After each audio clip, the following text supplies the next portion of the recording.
যশোরের কেশবপুরে মায়ের মৃত্যুর খবরে মানসিক আঘাতে অসুস্থ হয়ে পড়েন ছেলে। চিকিৎসাধীন অবস্থায় পরে ৮ দিন পর তিনি মারা যান। হৃদয় বিদারক এই ঘটনা ঘটেছে কেশবপুর উপজেলার বালিয়াডাঙ্গা গ্রামে।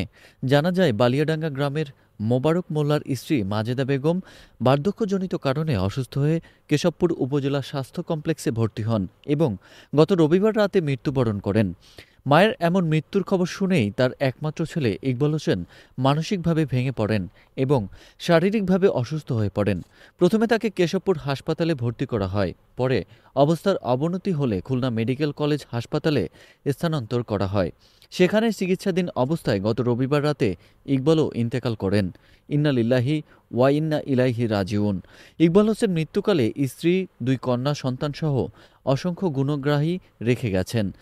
সোমবার সকাল 10টায় পারিবারিক কবরস্থানে মায়ের কবরের পাশে তার দাফন সম্পন্ন হয়। মা ছেলের পরপর মৃত্যুর ঘটনায় স্বজন ও এলাকাবাসীর মাঝে যেন শোকের ছায়া নেমে এসেছে।